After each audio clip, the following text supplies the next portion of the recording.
En el nombre del Padre, y del Hijo, y del Espíritu Santo. Amén. Ven, Espíritu Divino, manda tu luz desde el cielo. Padre amoroso del pobre, don en tus dones espléndido, luz que penetra las almas, fuente del mayor consuelo. Ven, dulce huésped del alma, descanso de nuestro esfuerzo, tregua en el duro trabajo, brisa en las horas de fuego, gozo que enjuga las lágrimas y reconforta en los duelos. Entra hasta el fondo del alma, divina luz, y enriquécenos. Mira el vacío del hombre si tú le faltas por dentro. Mira el poder del pecado cuando no envías tu aliento. Riega la tierra en sequía, sana el corazón enfermo, lava las manchas, infunde calor de vida en el hielo, doma el espíritu indómito, guía al que tuerce el sendero. Reparte tus 7 dones según la fe de tus siervos. Por tu bondad y tu gracia, dale al esfuerzo su mérito. Salva al que busca salvarse y danos tu gozo eterno. Amén. Continuamos asomándonos a las enseñanzas de grandes maestros. El día de ayer hemos tenido a 2 de los grandes del primer milenio, San Juan Crisóstomo en la segunda mitad del siglo IV, San Gregorio Magno en la segunda mitad del siglo VI. Pues damos un salto de prácticamente 1000 años para llegar al siglo XVI. El día de hoy nos van a guiar, nos van a iluminar las enseñanzas de 2 del siglo XVI, el patrono del clero español, recientemente declarado doctor de la Iglesia, San Juan de Ávila. Es en nuestra primera sesión, y luego tendremos al santo obispo de Milán, San Carlos Borromeo, también maestro en la formación sacerdotal y en la verdadera piedad eucarística. Así que nos vamos al siglo XVI. Conviene recordar algo de lo que estaba sucediendo ahí. Son datos que seguramente conocemos muy bien por la historia, pero dar algo de contexto quizás nos sobra. Ante todo, pues hay un movimiento cultural muy fuerte que está transformando al occidente. Ese movimiento lo conocemos como el Renacimiento. Obsérvese que la palabra renacimiento ya es una consigna que de alguna manera supone una tensión con la Iglesia, porque si se le llama renacer es porque es el renacer de la cultura antigua, de manera que los grandes propagandistas, los epígonos del Renacimiento, miran la historia que ha habido hasta ese punto, la miran de esta manera. Hay una altura que es la antigüedad, luego una especie de abismo oscuro, que es lo que ellos llaman Edad Media, lo que está en la mitad, y ahora ellos están renaciendo. O sea, ese esquema, una cima con C, luego un abismo y luego otra altura en la que ellos se sitúan. De manera que pretenden mirar a la antigüedad saltándose ese tiempo al que ya califican de oscuro, el tiempo de la Edad Media. El Renacimiento supone un giro antropológico y supone también un movimiento filosófico que tiene tal vez como exponente más notable a Guillermo de Ockham con su nominalismo filosófico. El nominalismo filosófico de Ockham es importante recordarlo porque está en el cimiento de muchas cosas que van a suceder después, particularmente en la Reforma Protestante.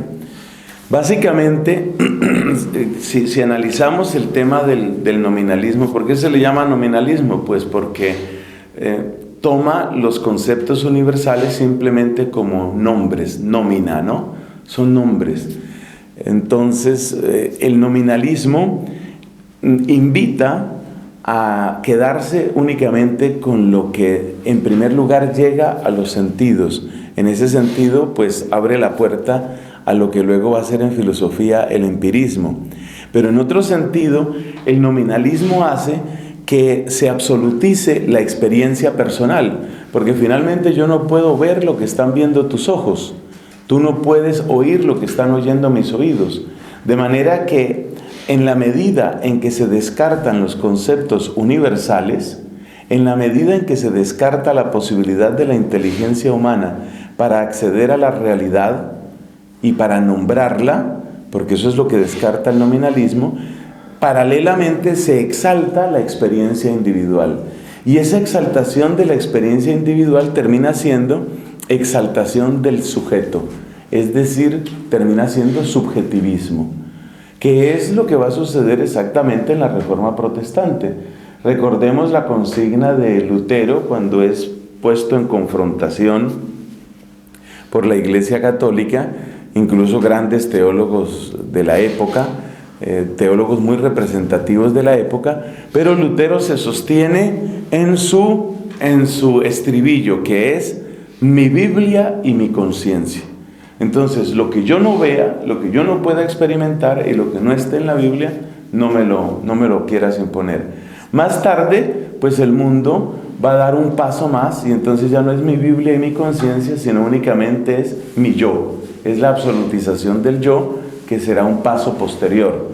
Pero es interesante ver cómo ese movimiento filosófico nominalista tiene un tremendo impacto dentro del mundo cultural en el que se mueven todos estos autores que estamos mencionando y que vamos a mencionar. Entonces, por una parte el Renacimiento, por otra parte el nominalismo, por otro lado, pues ya lo dije, la Reforma Protestante, siglo XVI, quiere decir que 1516, 1517 está Lutero pues consumando el rompimiento con la Iglesia Católica o particularmente con Roma.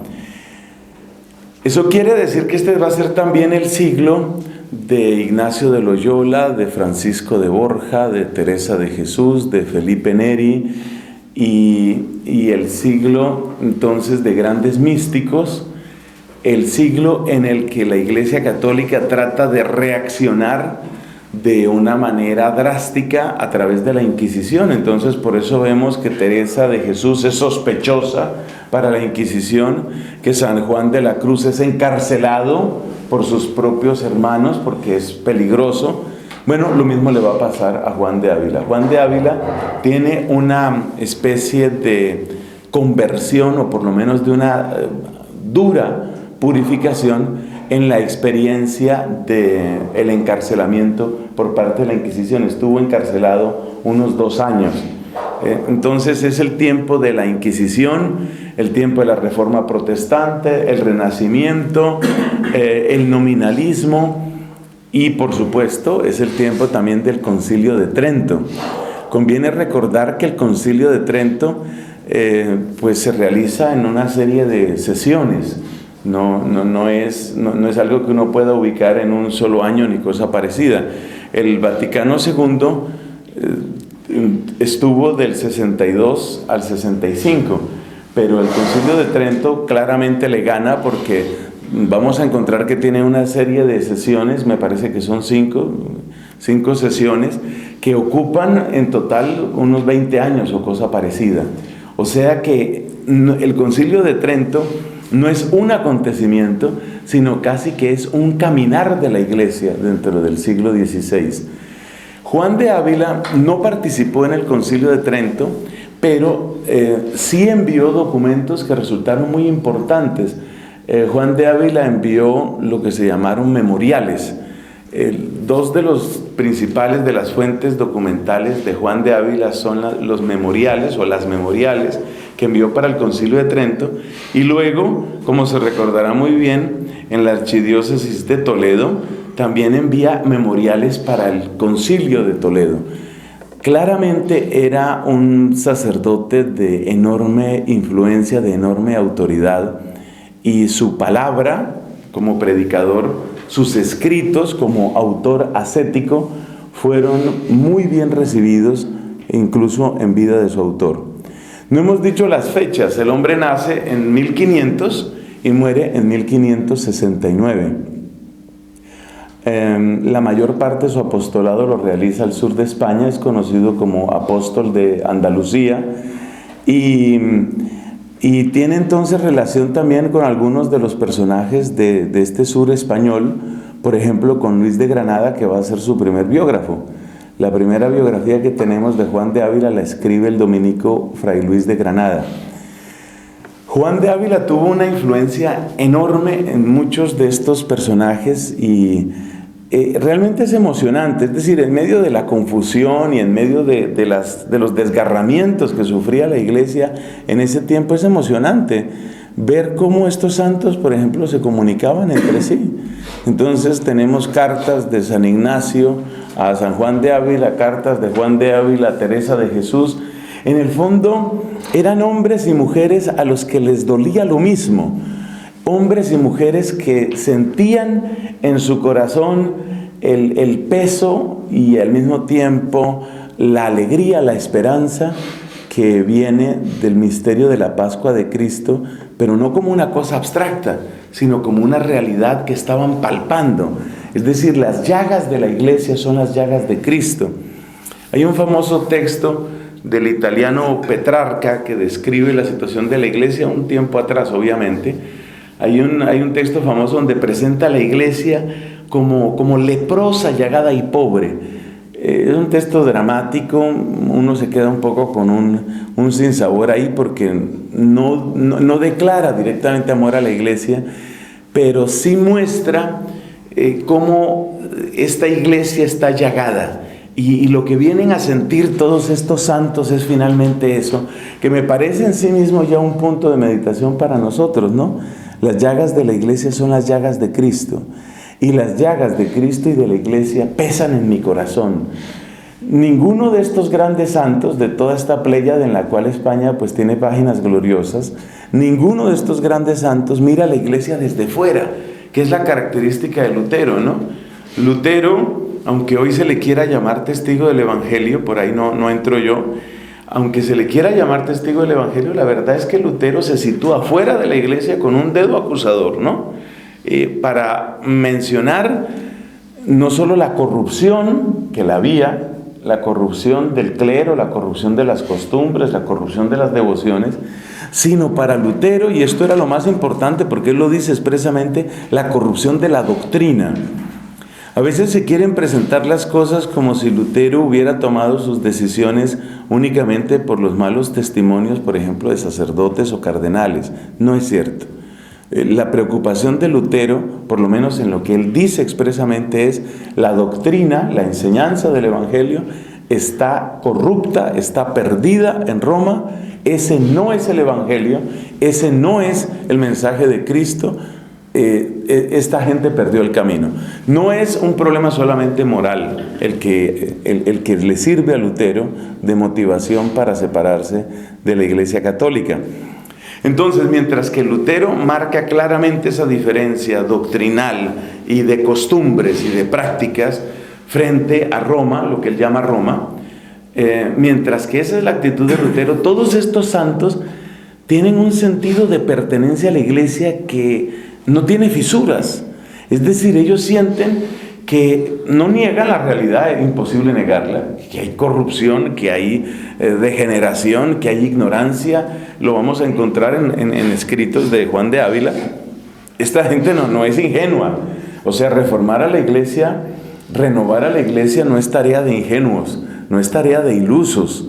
Estos santos, entre los cuales se cuenta con muy buen lugar Juan de Ávila, no eran ilusos, no es que estuvieran pensando en una iglesia de fantasía donde todo está bien y todo funciona.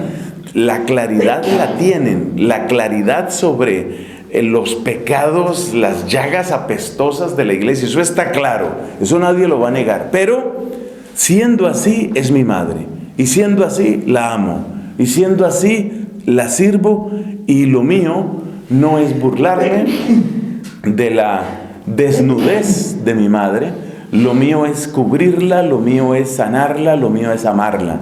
Entonces, todo el servicio de este gran escritor y predicador, todo el servicio de Juan de Ávila es un servicio de amor, Es un servicio de amor que se inscribe dentro del dolor de la iglesia. Mi iglesia, mi casa está en ruinas. Entonces, ¿qué hago? Salgo de ahí y le tiro una antorcha para que se termine de quemar. Salgo de ahí, la critico. Salgo de ahí y me burlo. No. Desde dentro ayudo a levantar sus columnas.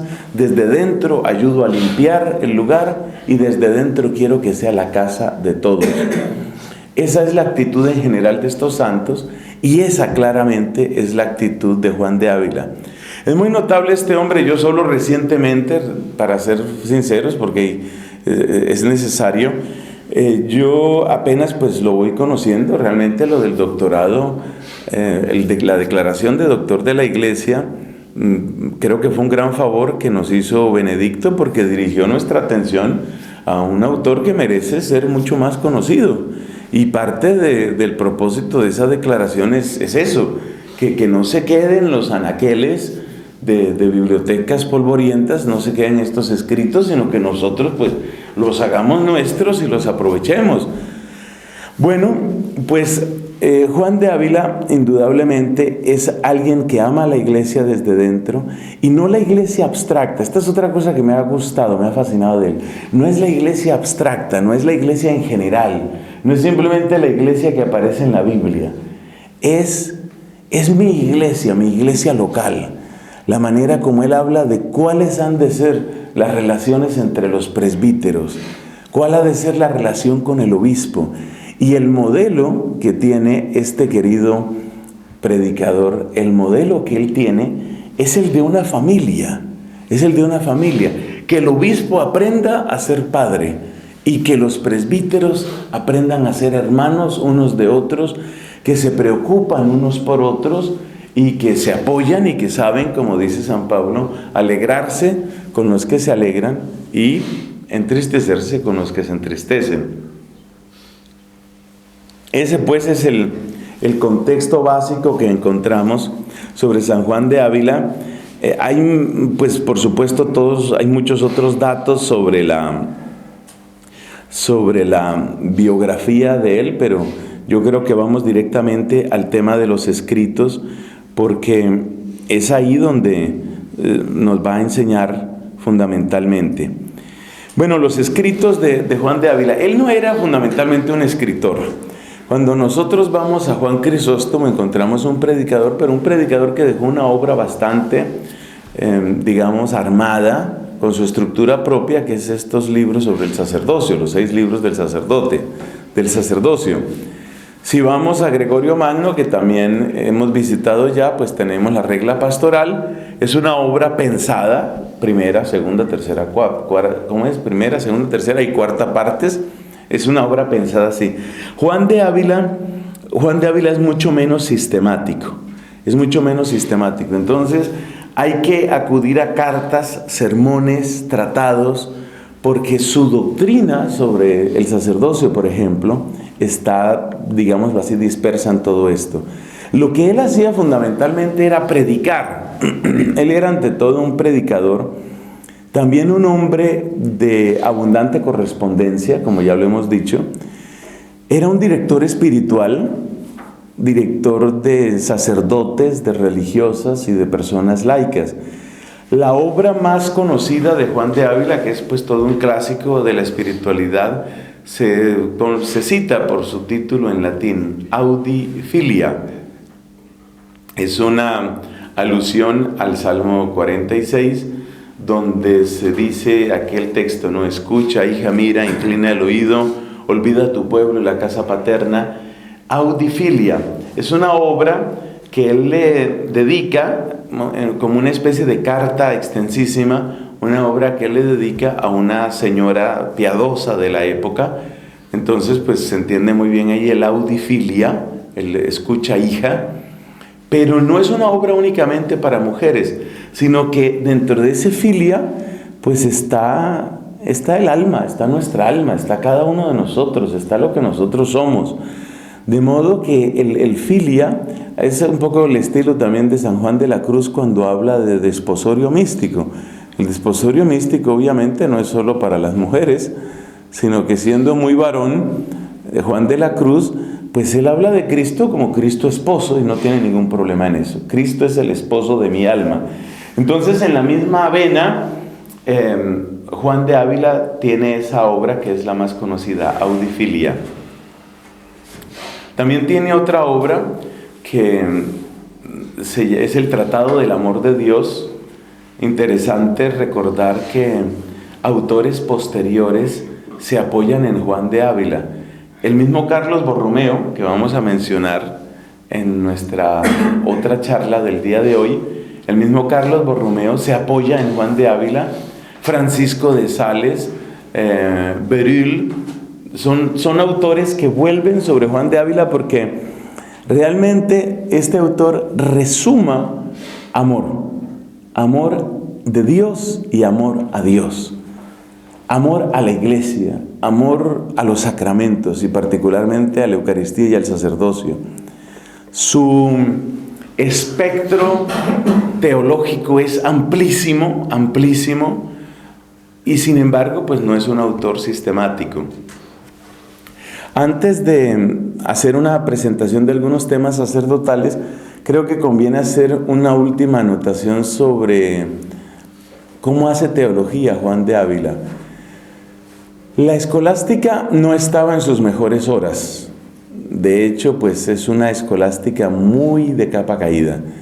De hecho, esa escolástica decadente, esa escolástica que podemos describir como descentrada, un poco desquiciada, salida de su quicio, fue parte del desengaño de Lutero.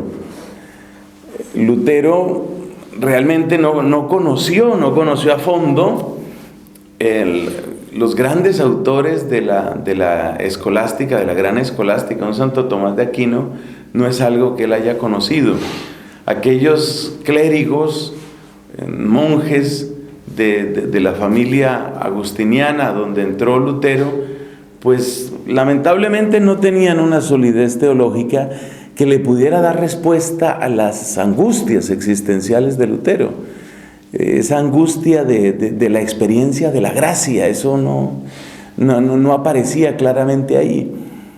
Podemos decir que lo típico de la escolástica decadente es tomar un método precioso, el método que utiliza, por ejemplo, un Tomás de Aquino, pero desgastarlo en distinciones,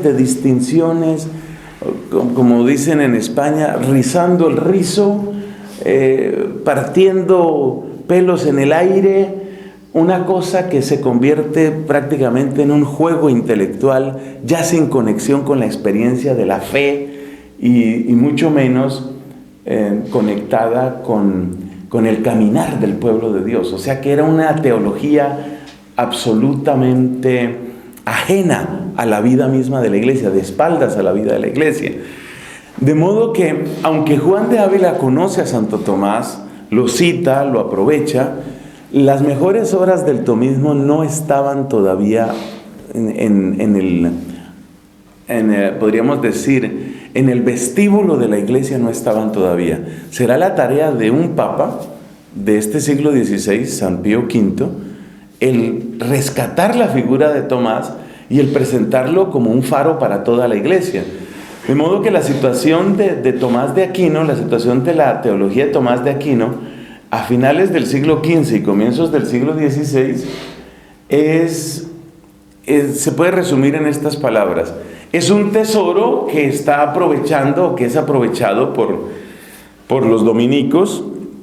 Entonces, pues ahí vamos a tener a un Tomás de Bio Cayetano, ahí vamos a tener a un Juan de Santo Tomás. Sí, ciertamente, pues dentro de los dominicos es conocido, eso explica por qué también Pío V, que es dominico, lo conoce bien, pero fuera de la orden de predicadores no tiene mucha difusión.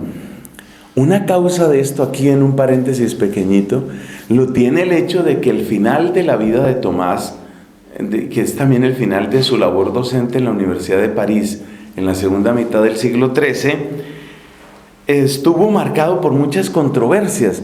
La Universidad de París era realmente un nido de controversias, particularmente por lo que se llamó o se llama en la historia de la teología el averroísmo latino. Entonces, esas controversias, esas opiniones tan encontradas y tan conflictivas, hacen que una voz como la de Tomás pueda parecer simplemente una voz más y quizás una voz sospechosa. El que entonces era arzobispo de París, Esteban Tempié se llamaba, pues tomó una actitud de desconfianza frente a los escritos de Tomás, hizo una especie de sílabus con una cantidad de afirmaciones peligrosas, sospechosas que estaban circulando en la época, y varias de esas frases o tesis sospechosas estaban muy cercanas a los escritos de Tomás.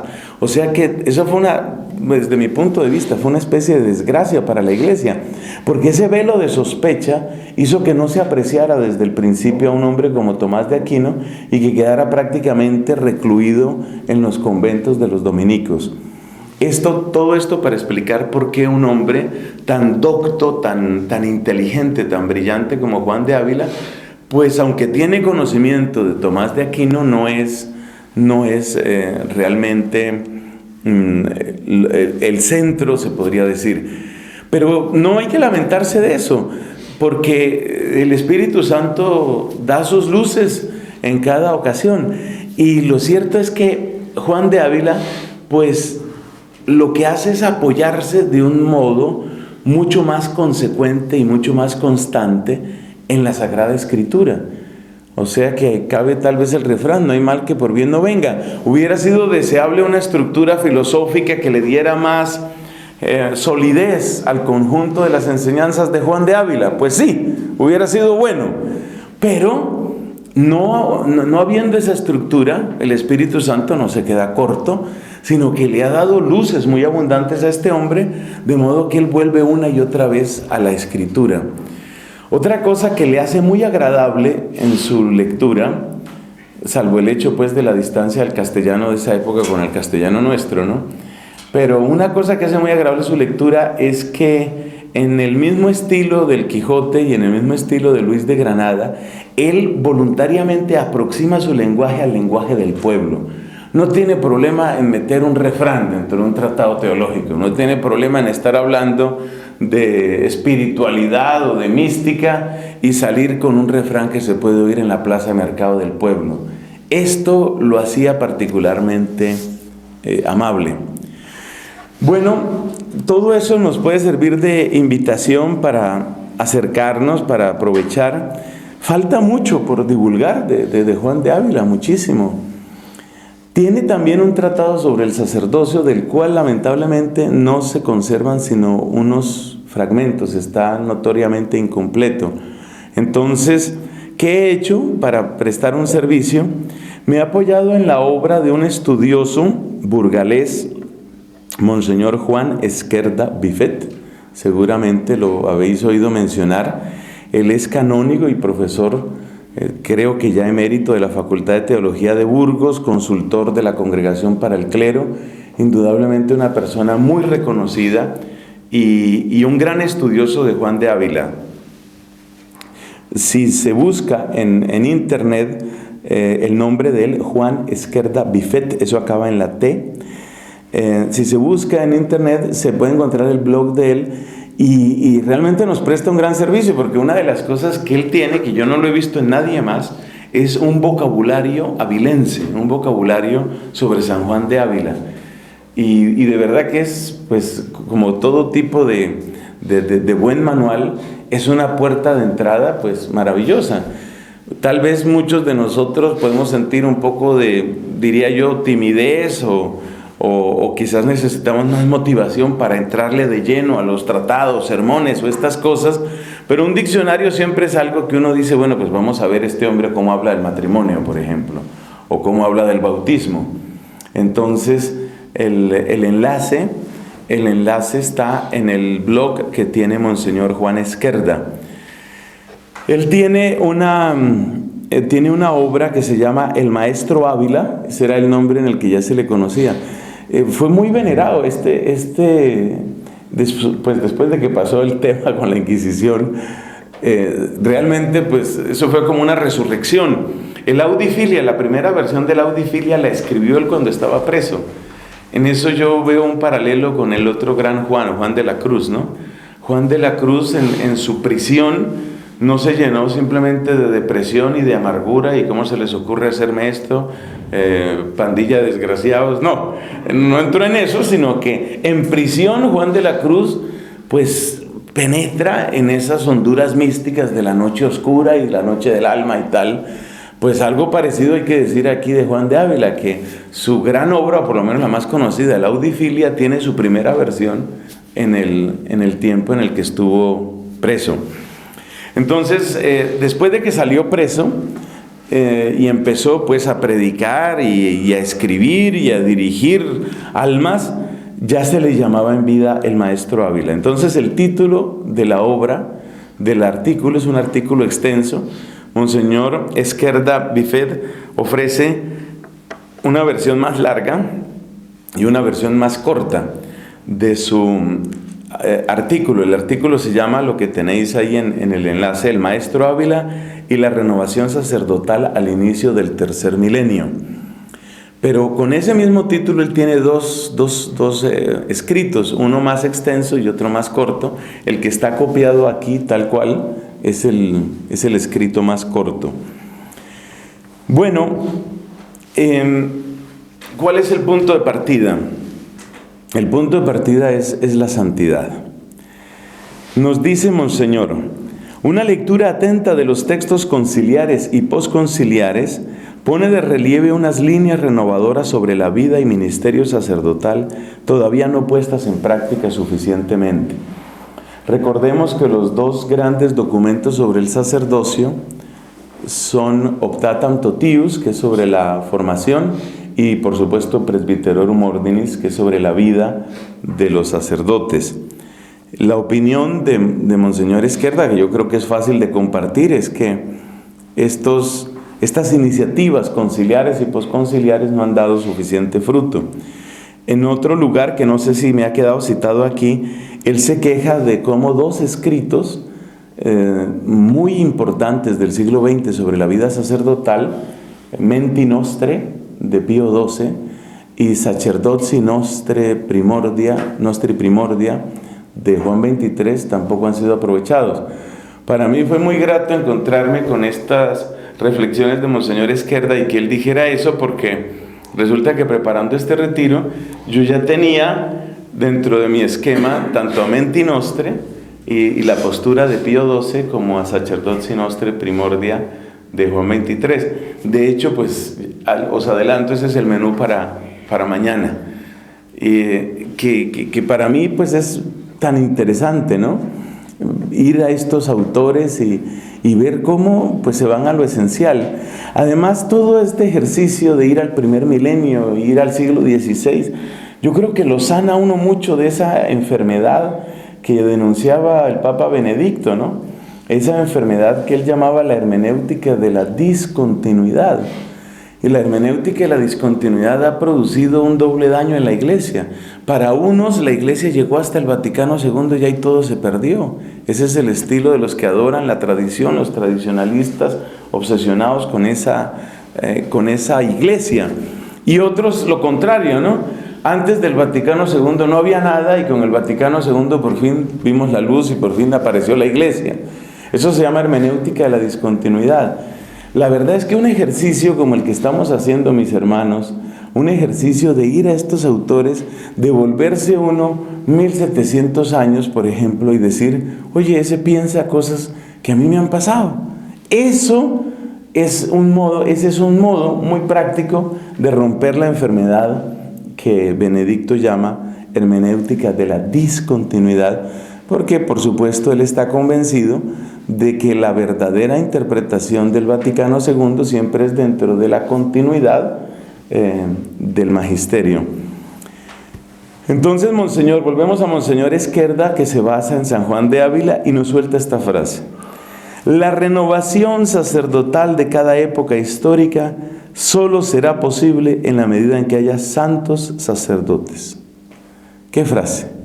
La renovación sacerdotal solo será posible en la medida en que haya santos sacerdotes al estilo de San Juan de Ávila y de San y me menciona también a San Juan María Vianney, al cura de Ars. Solamente con santos sacerdotes se renueva el sacerdocio. Esto, digamos que la frase así suena como un poco de perogrullo, pero resulta que si uno la mira mejor, esto indica mucho, porque entonces la renovación sacerdotal no hay que medirla, por ejemplo, bueno, diréis que yo estoy traumatizado, no hay que medirla por los PowerPoint, ¿no? Entonces, no, es que de veras que vienen esas tendencias, ¿no? Como que se nos vuelve una obsesión. ¿Qué hacemos para ser relevantes? ¿Qué hacemos para existir socialmente? ¿Qué hacemos para importar? Es decir, para tener alguna importancia, alguna relevancia dentro de la sociedad. Y lo que plantea, y esto es muy claro en Juan de Ávila, esto sí que es clarísimo, es que lo que le tiene que importar al sacerdote en primer lugar no es qué hago yo para ser visible, relevante, tener un impacto. Mi primera preocupación es qué hago para que Cristo, el misterio de Cristo que tengo en mis manos, lo tenga en mi corazón. Lo que tengo en mis manos esté en mis ojos. Lo que tengo en mis manos esté en mi boca. Esa es la renovación sacerdotal. Entonces la renovación sacerdotal no viene en primer lugar de la declaración del mundo, la aprobación del mundo, el aplauso del mundo, el reconocimiento del mundo, sino viene en primer lugar del encuentro directo, el encuentro amoroso y renovado, siempre renovado con la persona de Cristo. Cuando la Conferencia Episcopal Española se regocijaba ya en el año, me parece que fue 2011, cuando se hizo la declaración del doctorado, cuando la Conferencia Episcopal Española se regocija en la declaración de Juan de Ávila como doctor de la Iglesia, el documento básico es una frase que es muy de él, ¿no? Sepan todos que nuestro Dios es amor. Ahí está, en buena síntesis, la teología de Juan de Ávila. Sepan todos, dimensión misionera, que nuestro Dios es amor. Nuestro Dios, el que nos ha sido revelado, ahí está la teología, es amor, ahí está la experiencia y está la mística. Entonces, en esa frase tienes a Juan de Ávila resumido. Esa frase estuvo muy bien escogida aquí por la Conferencia Española. Sepan todos, repito, sepan todos, dimensión misionera, que nuestro Dios, al cual conocemos por la teología, es amor. Y ahí está la dimensión mística. Entonces, misión, teología y mística. Las tres cosas en una sola frase. Las tres cosas en un solo corazón. Las tres cosas como una sola consigna. Entonces, el ideal sacerdotal en Juan de Ávila, ¿cuál es? No es simplemente el activista, que entonces se quedaría solo con la misión. No es solamente el teólogo, que entonces se encierra en su despacho o en su biblioteca y empieza a escribir a otros eruditos y todos en la Torre de Marfil. Pero tampoco es simplemente el encerrado en su mística o en su oratorio. Es mística, teología y misión. Ahí está la renovación de los sacerdotes. Sepan todos que nuestro Dios es amor. Las expresiones sobre el amor de Dios que tiene, por ejemplo, en su obra El Tratado del Amor de Dios, son muy grandes, son realmente bellísimas. Uno de estos autores que puede ser el mismo Monseñor Esquerda, que he tenido que leer bastante sobre el tema y además me fascina, uno de los autores decía, mire, si Lutero hubiera leído a Juan de Ávila, no se hace protestante o no rompe con la iglesia. Es que las expresiones de Juan de Ávila sobre la gratuidad del amor de Dios y cómo somos justificados por pura misericordia del Señor y cómo ante Dios nadie puede alegar mérito alguno, es decir, lo dice de modo tan elocuente, tan repetido, tan profundo, que uno dice, con todo respeto, señores protestantes, ¿qué pretendéis agregar a esto? Es que es demasiado lo que dice. Los que quieran ir a ese tema específico, pues la obra propia es esa, ¿no? El Tratado del Amor de Dios. Hay que ir a esa obra. Repito, es muy accesible, pues a veces se va a encontrar uno con que lo que pasa también cuando te lees a Teresa, ¿no? Que a veces el lenguaje pues fatiga un poco porque casi tiene uno que hacer una traducción simultánea para ir encontrando, y además las frases de ellos era parte del estilo, ¿no? Ellos estaban muy formados por el latín donde hay frases que son de párrafo entero. Entonces a veces las frases son larguísimas, larguísimas, y eso fatiga un poco para la mentalidad moderna, pero hay que saber superar eso. Sepan todos que Dios es amor y que nos quede ese principio: mística, teología y misión. El ideal del sacerdote, ¿quién es? Es una persona en amor, es una persona enamorada. Y de su experiencia mística y de su claridad teológica viene el celo misionero, viene el imitar, o mejor todavía, el prolongar la labor de Cristo, buen pastor, con nuestros hermanos y hermanas. Dice Monseñor Esquerda: en los escritos habilistas y especialmente en la predicación aparece con frecuencia la figura del buen pastor para llamar a la reforma de vida y a la santidad. La renovación sacerdotal, mire esto tan hermoso.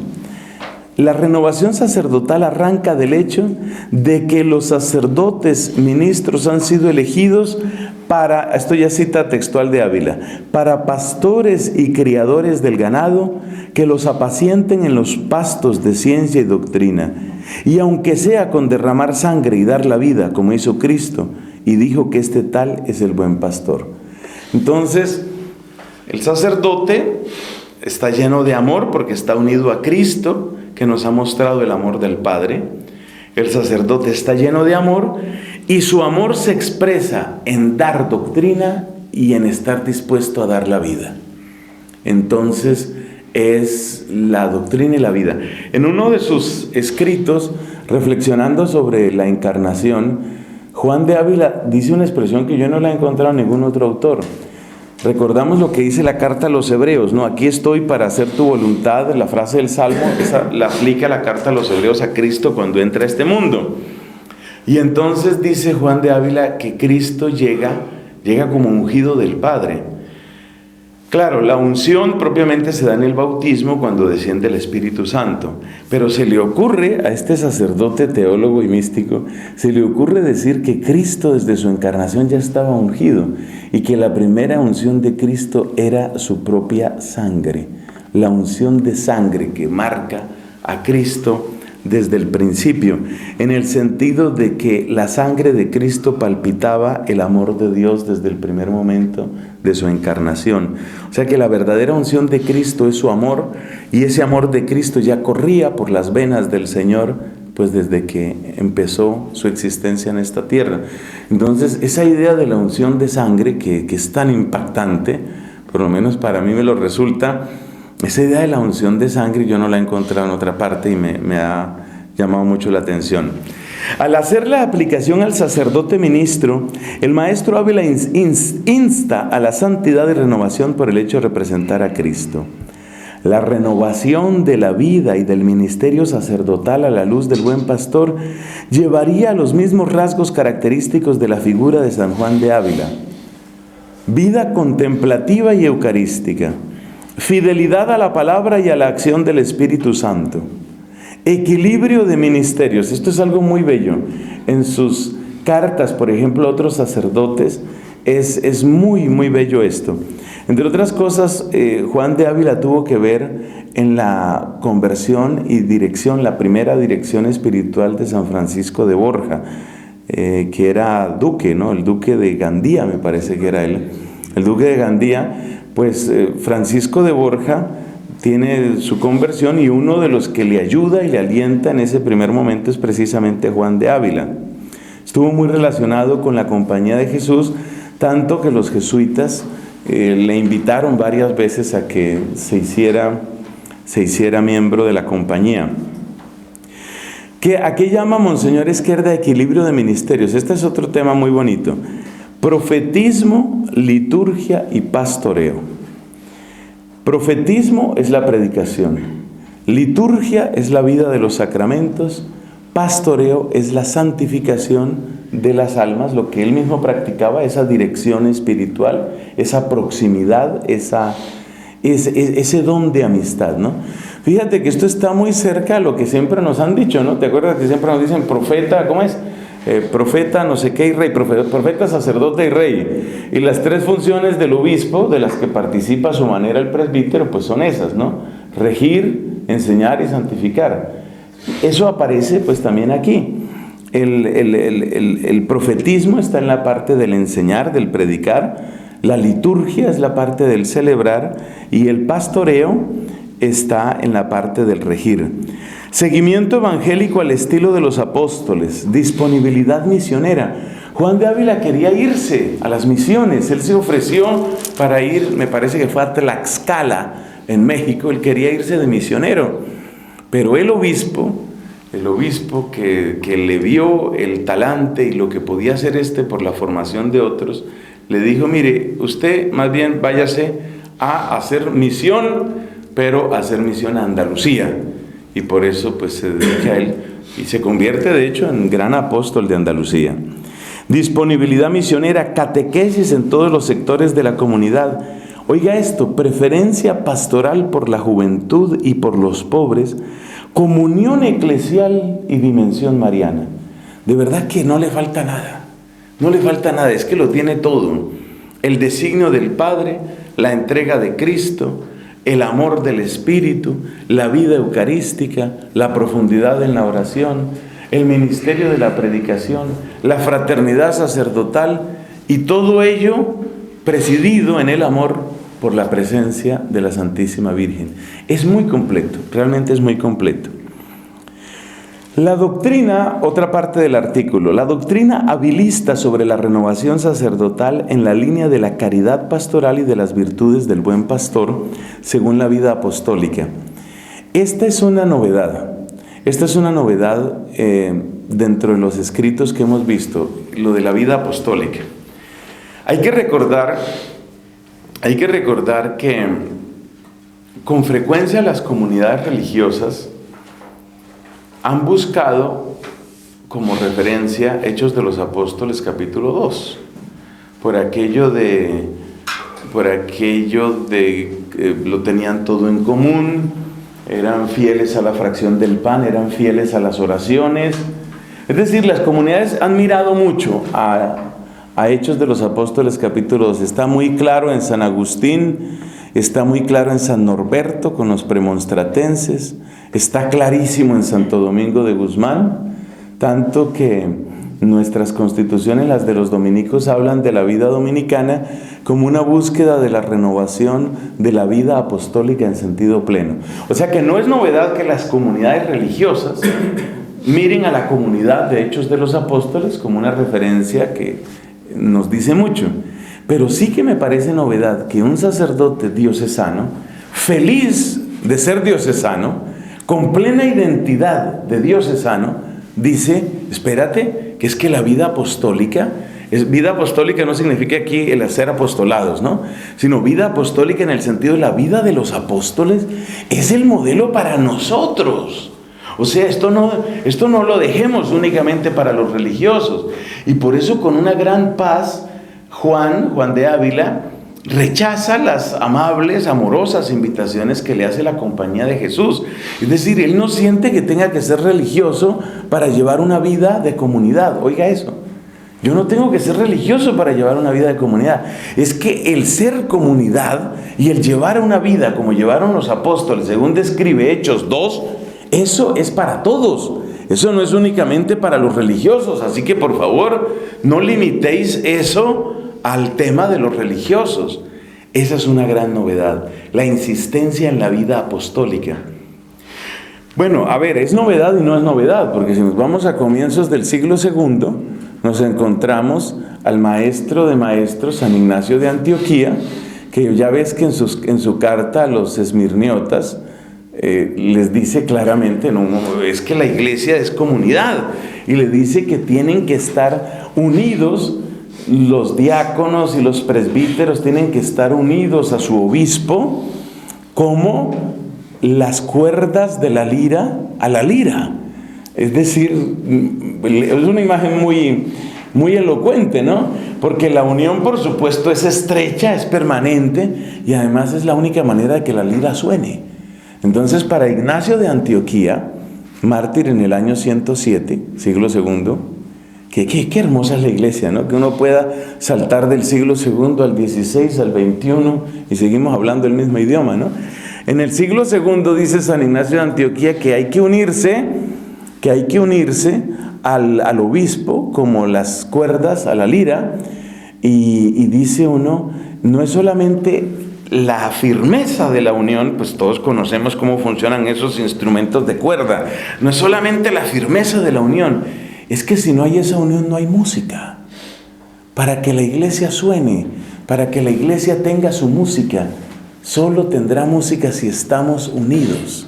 Solo tendrá música si somos las cuerdas de la lira.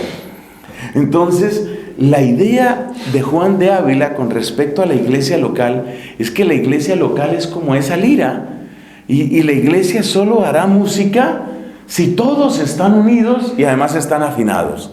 Entonces, si en la diócesis hay 2 sacerdotes eminentísimos y santísimos y los demás una manada de destemplados, pues entonces la lira, ya sabes que no va a sonar, o sea, la guitarra no te suena con 2 que estén afinados.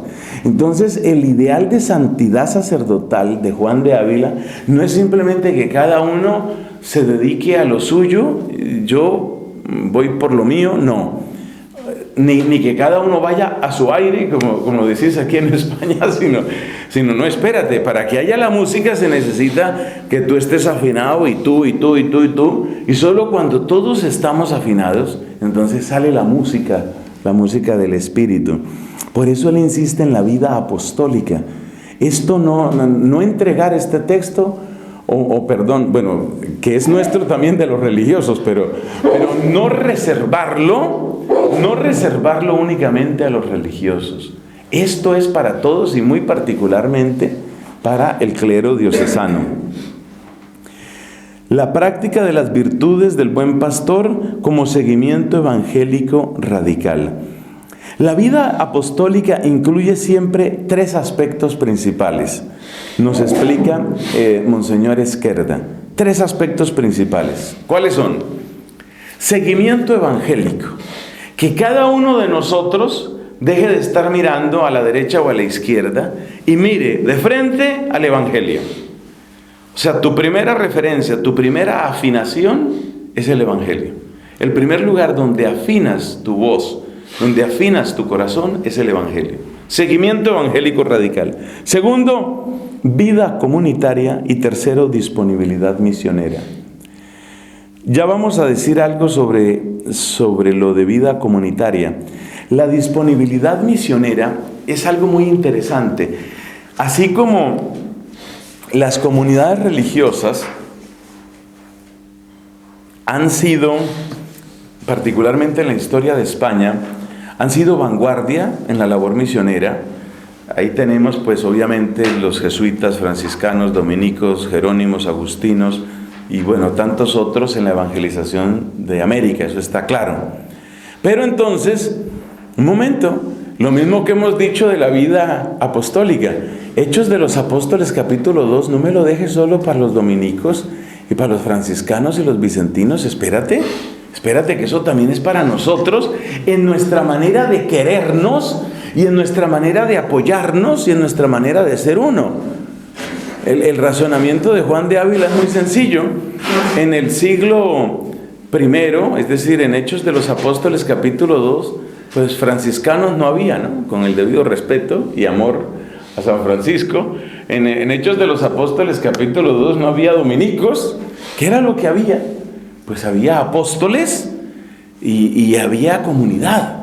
Entonces, si de ahí hemos nacido todos, pues esa tiene que ser la referencia.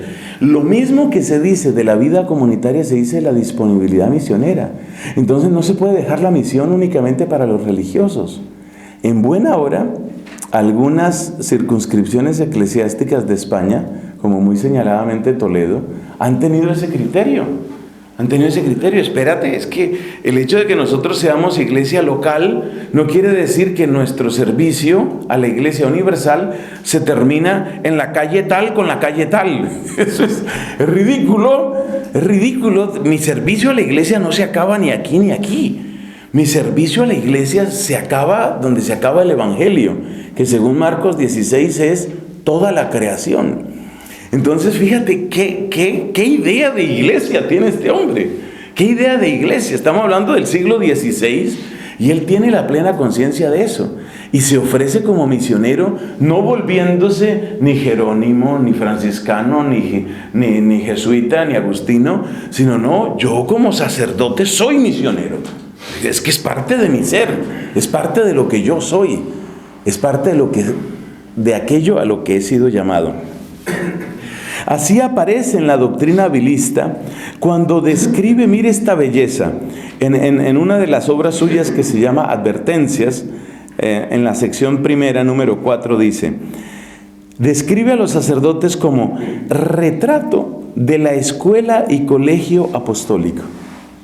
Retrato de la escuela y colegio apostólico. Y ese pensamiento del avilense, ese pensamiento que tiene sobre cómo nos tiene que importar a todos la iglesia local. Por eso, en sus memoriales, ese es un documento, yo no lo he leído, todo hay que confesarlo, yo no lo he leído, pero ya estoy muy motivado para leer los memoriales al Concilio de Trento. Él iba a asistir, entre otras cosas, iba a asistir a la sesión cuarta, me parece que era. Iba a asistir a la sesión cuarta, pero ya la salud no le dio. Entonces, pues, envió esos memoriales. Pero tanto al concilio local, lo que hoy llamamos Sínodo de Toledo, como al Concilio de Trento, él envía sus escritos. Y una de las cosas que dice es sobre la formación sacerdotal. Algunos sostienen que la introducción de la disposición sobre los seminarios, en buena parte se debe a este hombre. Es él el que dice, y lo dice en un lenguaje muy coloquial, dice, pero es que los obispos ahora, con que el candidato sepa leer de corrido, cantar y manejar los rituales, utiliza esa interjección, ya lo ordenan, ya con que lea y que cante ya lo ordenan. ¿Cómo así? Tiene que estar formado. Entonces viene todas esas recomendaciones sobre lo que habría que hacer para la formación sacerdotal. Y de las cosas fascinantes del Concilio de Trento es que no solamente se dice haya seminarios, sino que se da el primer pensum, el primer, ¿cómo llaman eso aquí? Pues eso, ¿no? Las materias que toca estudiar, el currículum, en fin, el primer pensum, sílabus, se llaman en algunos lugares. Y Trento llega hasta esa especificidad. Y ojo con esto, que Trento ya se da cuenta del problema de la mala formación filosófica. No cualquier filosofía es compatible con la teología cristiana. Trento tiene la suficiente lucidez para eso. O sea, ya Trento está despertando al problema de que, por ejemplo, el nominalismo pues te va a llevar al subjetivismo. No lo dicen con esas palabras, pero ya tienen claro que no toda filosofía te va a servir, no todo sirve. Entonces, cuidado con eso, porque a veces creemos que si estamos en el siglo XXI, pues tomemos filósofos del siglo XXI. Si estamos en el XX, filósofos del siglo XX.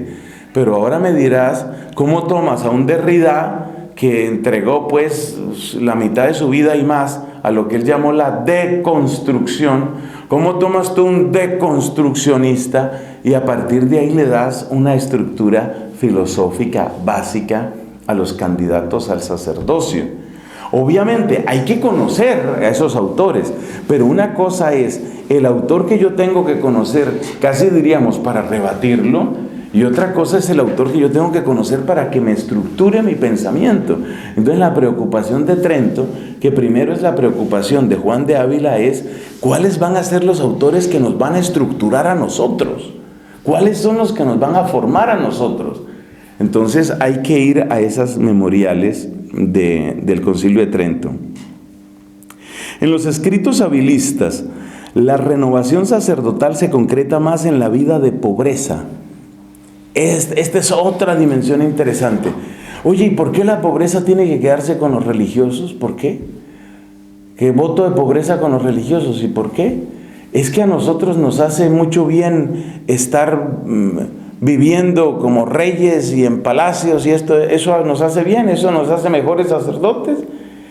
es lúcido, cosa que le admire yo a Juan de Ávila, su lucidez, porque así, con un estilo muy abierto, muy de frente, como son todos estos santos españoles. Bueno, ¿y qué? Y es que a ti la riqueza te ayuda a ser mejor sacerdote, llenarte de posesiones y de preocupaciones de administración y de engordar tu pecunio, que es otra de las críticas que le hace a los obispos, ¿no? Los obispos se preocupaban mucho de que los sacerdotes tuvieran su propio patrimonio para que no pasaran luego, para que no estuvieran quejándose con que esta parroquia no da. Entonces, es que ay, la iglesia tiene de todo, ¿no? Entonces, era gran preocupación de los obispos en aquel comienzo del siglo XVI, era gran preocupación que el candidato tenía que ser de buena posición social, o sea, que tuviera ingresos seculares, ingresos de sus negocios, sus ganados o lo que fuera. ¿Para qué? Para que luego, según ellos, se le pudiera asignar una u otra parroquia, y si la parroquia es mala en términos económicos, pues bueno, tú de todas maneras vives de lo tuyo. Uy, Juan de Ávila se levanta contra eso y dice, pero qué manera de escoger sacerdotes. ¿Qué manera de escoger sacerdotes es esa? Y en la cara de los obispos, que yo no sé si será una de las razones por las que no lo nombraron obispo a él, porque desde mi punto de vista lo tenía todo para hacerlo, y en la cara de los obispos dice, bueno, pero es que el camino no es ese, el camino no es asegurar el patrimonio, es lo contrario, es asegurar el desprendimiento. Uno que no es capaz de desprenderse de las cosas materiales, ¿cómo se va a desprender de sus gustos? Uno que no es capaz de desprenderse de las cosas y del dinero, ¿cómo se va a desprender de sus opiniones? Uno que no es capaz de desprenderse de sus ganados, ¿cómo va a desprenderse de su comodidad? Es de una lógica impecable, ¿no? Una lógica impecable. Estás apegado a tus cosas, estás apegado a tus gustos, y resulta que ser sacerdote requiere con mucha frecuencia desapegarse de gustos, desapegarse de opiniones. ¿Por qué se sufre tanto? Hay una anécdota que me gusta contar sobre esto, de un obispo allá en mi querida Colombia, un obispo colombiano que terminaba su visita pastoral, y como he tenido también el encargo de ofrecer retiros a sacerdotes en mi propio país, entonces pues he conocido varias diócesis y he hablado con varios obispos, ¿no? Entonces le pregunto a uno de estos, bueno, ¿y cuántos sacerdotes tiene en su diócesis? Así un poco hacer tema de conversación, ¿no? ¿Cuántos tiene? Y me dice, bueno, sacerdotes, digamos cifras, él dijo otra cosa, pero sacerdotes como unos 70 y unos 9 minipapas. Y claro, suelto yo la risa. Le digo, ¿cómo minipapas? Pues sí, tienen su rito propio, tienen su congregación para la doctrina de la fe y chiquita, tienen su congregación para el culto divino. Y es verdad que uno como sacerdote tiene la tentación de ser un mini papa. ¿En qué sentido? Pues en el sentido de que yo organizo las cosas a mi modo. Fíjate que cualquier cambio en la liturgia, hay gente que lo acepta y hay gente que no lo acepta. En muchísimas partes del mundo, por decir algo, pero que nadie se vaya a ofender por esto, ¿no? En muchas partes del mundo ya la manera de las palabras de la consagración, que a veces trato de equivocarme cuando concelebramos aquí, ya dicen por vosotros y por muchos, siguiendo el promultis del latín, que es de toda la vida, ¿no? Poloi dice el original griego, por muchos. Bueno, eso tiene toda una discusión teológica y sobre eso escribió Ratzinger una cosa muy interesante. Los franceses fueron muy inteligentes, entonces para no escoger entre por muchos y por todos, lo que dicen, que seguramente conocéis, es por la multitud, ¿no? Por la multitud, dicen en Francia. Entonces, pero vaya usted a cambiarle a un sacerdote que lleva 20, 30 años diciendo por vosotros y por todos los hombres.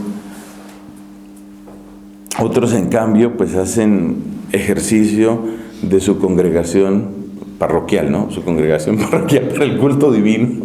Entonces dicen, no, ¿qué cuento de que los hombres? Ahí quedan excluidas las mujeres, por vosotros y por todos. A mí me ha tocado concelebrar con algunos muy simpáticos que van modificando las palabras de la consagración según los estudios que han hecho en su pequeña rota romana, Entonces por eso decía el obispo que tenía, no sé cuántos dijo, 7, 9 mini papas, ¿no? Entonces, fíjate que ser sacerdote muchas veces implica posponerse, así de sencillo. O sea, lo de la abnegación es para todos, ¿no? Porque Cristo dijo, el que no toma su cruz cada día no puede ser discípulo mío. La abnegación es para todos porque Cristo dijo, el que no se niegue a sí mismo, pues no puede ser discípulo mío. Es para todos, pero muy particularmente para el sacerdote es la abnegación. No solamente en el ejercicio de los sacramentos, sino también en la liturgia, en todos los ministerios. El hecho mismo de la predicación bien ofrecida es un ejercicio de abnegación. ¿Por qué?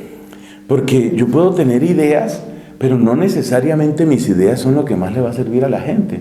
Entonces mi primer deber en una homilía no es explayarme en lo que yo creo, lo que a mí me parece, porque ahí estoy fundando otra iglesia. Entonces el razonamiento de Juan de Ávila es impecable.